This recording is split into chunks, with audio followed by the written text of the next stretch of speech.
Haikyuu's fourth OP is good. It's really good. I mean, this series' OPs were already top-notch, and Fly High blows every other one of them out of the water. But while the editing is tight and the direction impeccable, there's not a lot to explore in terms of hidden meaning. These OPs thrive on strong execution, not depth. The patrons voted for it, and personally, I really want to talk about Fly High. I mean, I go online just to watch this OP like 2 or 3 times a week because it's so damn good at getting me hyped up. But I already exhausted the whole interest curve angle with my first Haikyuu video, and I don't know how else I could really attack it.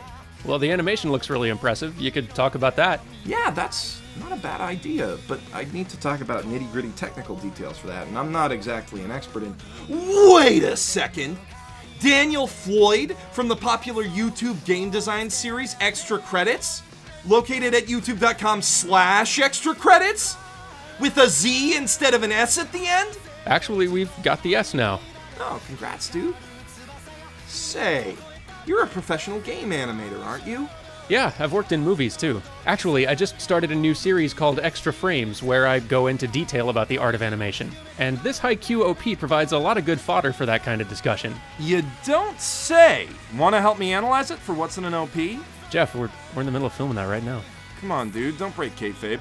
I don't think that's quite what that means. The OP kicks off with a volleyball flying into the air, mirroring how a real volleyball game starts with a serve toss. Compared to all the other OPs, which tend to start by tracing the route to a practice space or tournament hall, this drops us right into the action. It makes a bit of a statement. The games in this season are going to be bigger and have more impact than ever before. Then we catch up with Hinata running toward the net, literally. The camera jolts left and snaps into position on him as time slows down, which matches up beautifully with the deep bass impact that starts the song. With the next cut, we get closer, but we're still lagging behind him a bit. We see his arms swing back as he prepares himself to leap upward. His face isn't yet visible, so we don't know what he's thinking. This creates a sense of anticipation for the viewer, and we know how good this show is at paying off anticipation. Next, we see a beautiful shot of Hinata's eye tracking the volleyball. This gives a bit of context to the slow motion effect. We're seeing the world as Hinata sees it at the height of his jump when his adrenaline spikes. For a brief moment, he has a complete grasp of the situation in front of him.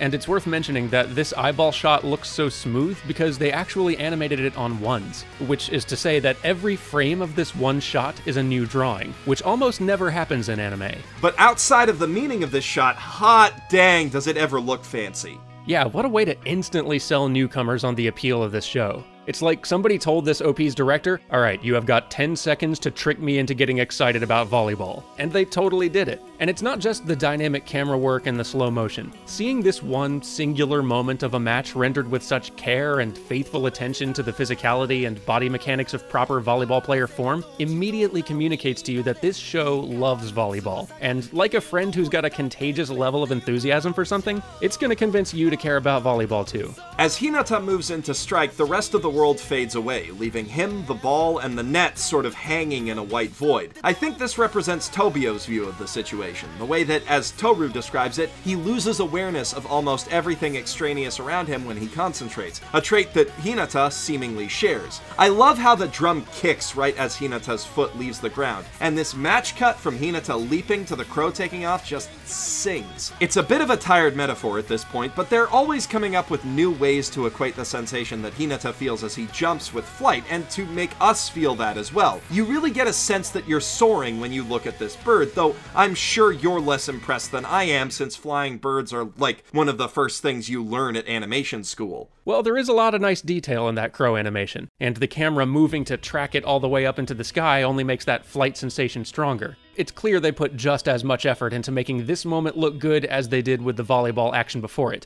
which is all the more noticeable since this is the point where animation detail stops being a priority for a little while. This OP really highlights anime's bang-for-your-buck approach to working within budget limitations. Because the volleyball action shots are such a high priority for them, they pour every ounce of their animation budget into the first 10 seconds and the last 30 seconds of this OP, spending nothing on the 45 seconds in between. You can see the exact moment where they go, okay, stop spending money now. All right, spend nothing, spend nothing, spend nothing, spend nothing. All right, go!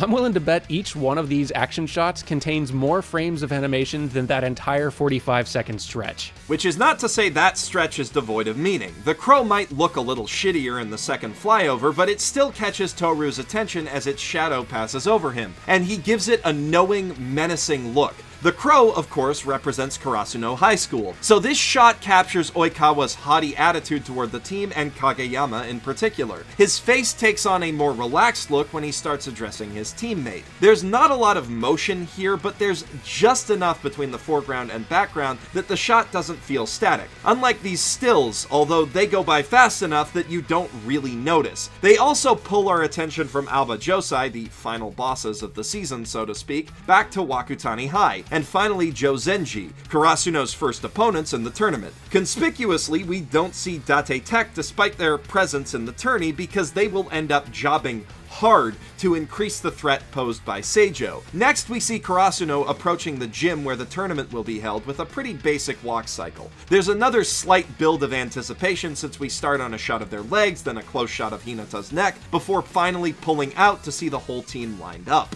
I think just enough is a good description for the animation in this whole middle section. It's bare bones as hell, but it's just enough frames of movement to sell each action without turning the whole thing into a slideshow. And you can see they're still trying to make the most of those few frames. This group walk cycle may be stiff and weightless, but they at least try to desync the character's strides to vary up the action a little bit. And they've got that bit of a wall in the foreground to give the camera dolly a bit more depth. The neck close-up shot is broken up for simple variation too, and they've added just a couple frames of follow-through animation on the backpack as he stops to give it its own weight separate from the character. It's a simple trick, but it helps to loosen up the motion when you've only got a few frames to spare. And they are making every drawing count. Look closely here. The characters walking behind Hinata are just single drawings being moved like a pair of giant finger puppets. Most of the frames on Hinata are actually just one drawing too, save for a couple at the end as he comes to a stop. Heck, going back a few seconds, do you remember Oikawa's teammate zipping up his gym bag? See how his right arm is the only part of his body moving until he stands up? That is anime efficiency right there. How few new drawings can we get away with? What can we do that's just enough to sell the action? Every new drawing costs money, and they are saving the rest of that money for the end. There is some smooth animation behind Hinata in this shot, but you're not wrong about them slashing the budget since it's recycled from the show itself. These reaching hands are frequently used to represent the wall of blockers looming over Hinata's head. The shapes of the hands are dark and indistinct, which makes sense since Hinata's eyes are closed as they used to be during his freak quick attack. However, at this point in the story, he's developed a lot more control over the ball, and moved closer to his goal of being like the little giant. So he opens his eyes and we see the wall of blockers in vivid detail. And man, I love what follows. In a flash, we see parts of Hinata's training, the faucets where the team get drinks and wash off, the gym with water bottles set up for target practice, and the backyard court where he learned about tempo from Coach Ukai's grandpa. All that practice comes together as we see his shadow rush by, ready to leap into the air. The way this is framed with the shadow moving along the ground makes it seem like the shadow of a bird flying overhead. That shadow signals the exact moment when the animation budget kicks back in for the action shots, and it's a pretty glorious climax for the OP. It's clear the animators have carefully studied volleyball video reference. Even if you're not ultra familiar with volleyball as a viewer, these match shots feel incredibly authentic to the sport, and the form and the physicality of the players feels a little too spot on to be guesswork. But it's not just that they've rotoscoped. I mean, it may be rotoscoped to a limited extent, but they've really pushed the posing on all these characters, which is what takes this sequence from merely feeling authentic to feeling legitimately exciting. These characters don't just hit an accurate pose when they jump up to spike the ball, they hit an exaggerated, idealized version of that accurate pose. When a character swings his arm for a strike, the animators stretch his proportions and draw smear frames to emphasize the speed and the power and the arc of that move. And all this dynamic camera movement helps to amplify the energy of each action. Composition plays in too. Characters jumping to serve jump way up in the air, impossibly high. When Hinata jumps past camera to spike, the speed of his translation on the depth axis almost stops for that moment where he hits the ball, just to glamorize and focus on the hit. Animation is exaggeration, and good animators know when and how to abandon accuracy in the service of enhancing reality. They also do a lot to get you into the headspace of the characters. In the lead up to the action montage, we focus very closely on Hinata as he winds up to hit. We're convinced that it's going to happen, but then as the toss goes up, we jump to a wide shot. His gaze shifts sideways, and we see that he's being used as a decoy while Asahi goes in for a devastating spike that catches the Jozenji team totally off guard. And the decoy works as well on us as it did on them. Actually, we see a lot of Karasuno's game-winning plays on display here. Jozenji goes for a spike of their own, only to be thwarted by Nishinoya's dive. They really sell the hit on this spike from Wakutani, but even with all that power, it's denied by the block put up by Kei and Daichi. We cut from that seamlessly to a different block by Hinata, which we can presume is a touch that went over the net because he hits the ground running, dashing sideways to land one of his insane quick attacks as soon as the ball gets back to Kageyama. They use a lot of great animation tricks to really sell his speed and his power here, like the speed lines that break up his outline as he accelerates, and the way the camera shakes a bit when he lands and starts sprinting. The camera really cranks up the excitement of these action shots. Yeah, Haikyuu's director has always been very attentive to the physicality of the camera. In the first OP of Season 2, there's this one shot where we see Hinata's quick from the perspective of an opposing player trying to follow the ball, and the way that the camera shakes and snaps around as it scans the scene really enhances the realism. From the quick attack, we jump to Daichi getting psyched up for the final match against Seijo. The shot is pretty intense. You can practically feel his breath hit your face as he exhales. Interestingly, the OP changes a bit here. After Daichi gets injured in the Wakutani match, a bruise shows up on his face for the rest of the season. There's another great bit of camera action here. I love the desynced background zoom as Toru sets up for his big serve. It almost looks like they're faking a dolly zoom. Intentional or not, it looks awesome, and it makes the scope of the moment feel really huge and impactful. Toru is also a bit of a tactician, and the way that the zoom makes all of the players snap into place one layer at a time gives the impression that he's got a plan and is controlling the situation.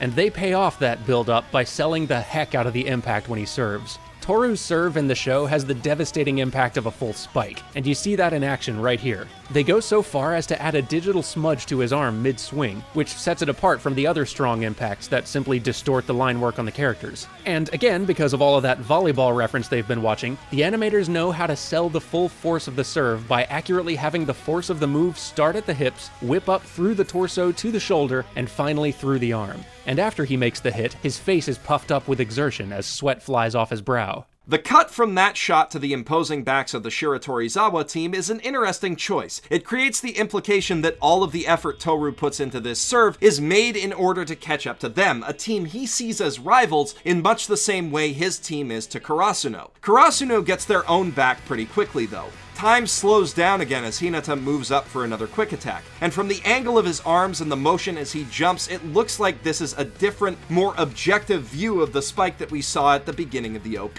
We've come full circle on it, and man is it ever beautiful. It's one thing to see this stuff in real time, but to see every frame so meticulously detailed at a tenth of the speed is breathtaking. They set the camera at this extreme low angle that puts Hinata above everything else in the frame, including the audience, and it really feels like he's flying in this moment. I really love this final sequence of action shots. It's a perfect example of all the great stuff we've been talking about. Well-observed, realistic volleyball technique, enhanced by exaggerated animation with exciting, dynamic camera work. With a few brief flashes in time with the last guitar licks, we see the reactions of his coaches, the enemy blockers, the team's fans, and finally Toru, all frozen in time. I really can't overstate how important these are for building hype. Yes, the action that we see is what's impressive about this scene, but these brief reactions are what give it emotional context. You know from these that it's do or die for both teams, and what you're witnessing is something truly incredible, even awe-inspiring, and that it's bad news for Seijo. This is information that Hinata and Kageyama can't really convey themselves since they're so singularly focused on the ball and the point of impact. Hinata's focus and exhilaration is especially potent as he leaps up to make contact. The shot is overtaken with light, bringing the scene back to the state it was in at the start of the OP, and the camera pulls back in one smooth motion as reality reforms itself around this single, powerful spike that hits us in the face and brings us into the show proper. That second to last shot of Hinata soaring overhead is the high point of this whole OP for me. It's exciting, it mirrors the earlier shot of the crow taking flight as the gym lights shine down in our eyes like the sun, and the animation on display is beautifully detailed. And for the anime style, these last shots are incredibly smooth as well. All of that scrimping and saving of frames in that middle section pays off here. It's not on ones like the close-up of his eye at the beginning, but I count a whopping 65 unique drawings across these last two shots here, which is really a ton for the anime style of relatively detail-heavy TV animation. Actually, there's a word for that: sakuga. In Japanese, it just means animation, but Western fans use it to refer to particularly beautiful or impressive moments of motion. These Haikyuu OPs are chock full of it. Huh, I learned something today.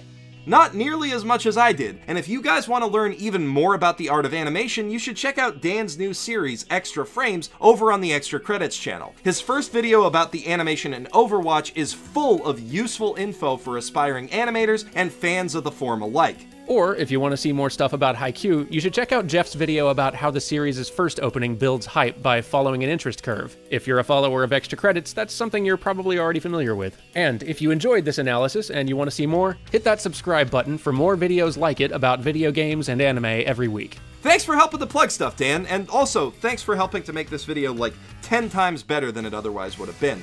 No worries, man. Thanks for having me on. That thing I mentioned earlier about friends with contagious levels of enthusiasm for things, this series is basically that. Dude, if I can sell anime openings half as hard as Haikyuu sells volleyball, or you guys sell video games and history, I'll be happy. And if you folks at home want to be sold on things on a more regular basis, you should follow me on Twitter at G0FFThu and Dan at EC_Daniel Floyd.